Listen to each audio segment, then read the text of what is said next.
I came here to save you. The fortress is taken. It is over. Do not cite the deep magic to me, witch. I was there when it was written. You're my only hope. We shall fight on the beaches. There will be days when we lose faith. We band of brothers. But take heart. Look around.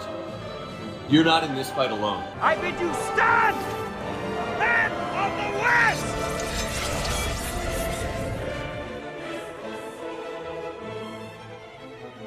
Hey everybody, this is Caleb, and this is Dan, and we're the KingsAdvisors, and we had a lot of fun last week watching Return of the King, the extended edition in theaters, which was just I almost want to say magical experience. It was incredible. It was truly incredible because it was the extended edition, which was just awesome. And man, some of those scenes again, to feel that music like in a movie theater, some of the scenes that you think like when you watch it at home, you're like, oh, okay, yeah, I know this scene. I'm just gonna kind of get to the battle scenes. You know what I mean? Like that's what I want to see. You know what I mean? Yeah. And then when you feel them in a movie theater, you're like, oh my god, like when they're walking up to Minas Morgul. I mean, it's always a good scene. Not even trying to disrespect the home version. I'm just saying, like, it was incredible because I didn't know you could like it more, I guess is what I'm saying. Yeah, I did honestly. I never saw any of them in theaters. I've had a couple of opportunities because my brother worked at a movie theater for a while to go see one like at midnight, go stay up for a couple hours and watch it after the theater closed. But I always didn't really want to, but I've got to say I regret that wholeheartedly because that was such an experience. I feel like the scene that got me the most was the lighting of the beacons of Minas Tirith. Seeing the camera pan around the New Zealand mountains, and I know it's just with powerful. Howard Shore's music going on. I mean, how can you not just fall in love right there? And it's so good because it comes after the Minas Morgul scene where it's like terror. You know what I mean? Yeah, it's like a sandwiching of two deep feelings all within like 5 minutes. It's really just a testament to how powerful like not only the tale is and not only the craft of Peter Jackson, but just like storytelling. You know what I mean? Like to have that juxtaposition of okay, like Frodo and Sam are into the belly of the beast, the Witch King's on his way, the city's about to fall, and then they light that hope in you for like classic Tolkien hope of like. And they even say it, they spell it out for you. It's like, will they come, Mithrandir? Will Theoden's armies come? I've got goosebumps talking about this right now.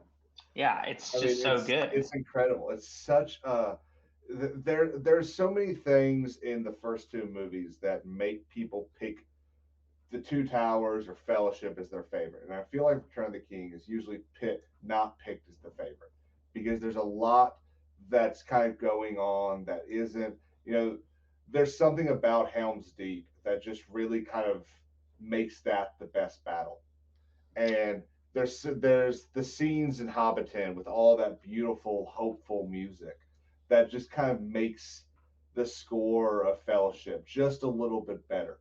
But for me, there's always been something about the whole, just as the hammer is falling, just as you feel like all evil could never lose, there's still a little bit of hope. You still see Theoden has arrived. The Rohirrim charging down. Oh, wait, hold on. We'll get to the battle. Wait, hold on. We got to back up. You're doing the Siege of Minas Tirith dirty, dude. That was yes. So, insane. but what I'm saying is there's something about them choosing, and obviously they chose to do the Return of the King this year because it's the 20th anniversary of the Return of the King being released in theaters in December. But there's something about being able that being the one that at least I saw in theaters, it just marks it as even more for me. It makes it even better because Dude, these scenes that I was sitting there, you and I were doing it. We were sitting there in the theater quoting the movie to each other. I'm sure half the room, or at least the row sitting in front of us, couldn't stand us, but we're sitting there quoting it because we've seen these movies so many times. We know it so well, and I was still taken aback by the majesty and the film work. And there isn't a single thing in that movie that shouldn't be there, for me at least.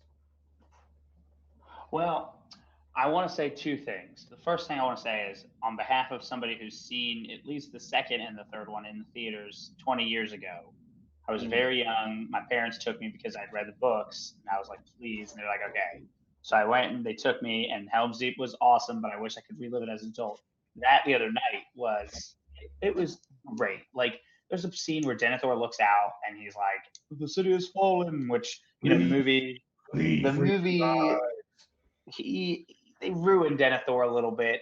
You know what I mean? Like, he wasn't like that in the books, but he was the epitome of like the despair that can befall you, like right before battle. It's like, he was going to hide in the back of the city and burn himself to death, so that all checks out. But like his power and his wisdom was not as like foolish as they made him seem in the movie. But like, he had armies there, like everybody was there ready for battle. He knew that was the last stand. He once Faramir died, because he didn't just send him to die in the books. Faramir was holding Osgiliath for like 7 days. So he was giving him time to assemble the armies and get everyone ready in Minas Tirith and hold off the enemy. And then finally on the retreat, he did get injured. So he did get hurt when the Nazgul befell the city. He had the Black Breath sweep him. But it was great, dude.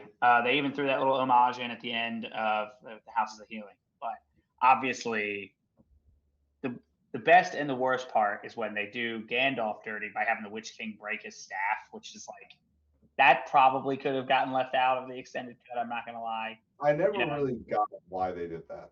Doesn't happen in the books. If anything, it's cool because the Witch King actually doesn't step foot inside Minas Tirith. Right when the gates are open, Gandalf's there to meet him, and he's the first one to try to even get in. And then that's when Rohan shows up, which is crazy in the books because it's a really good part. They're great books. If you haven't read them yet, you should go read them.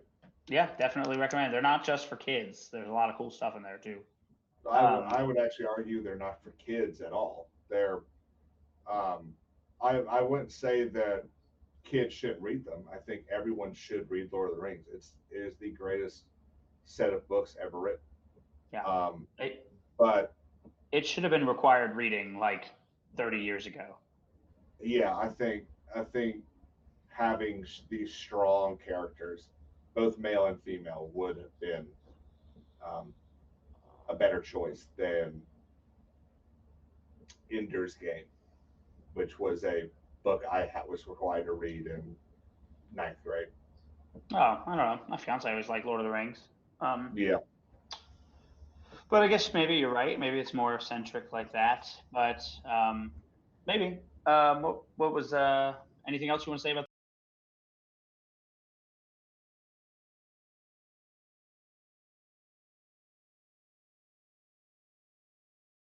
But it is kind of one of those things that you're like, okay, I've seen Smeagol become Gollum so many times that it's okay if I miss that.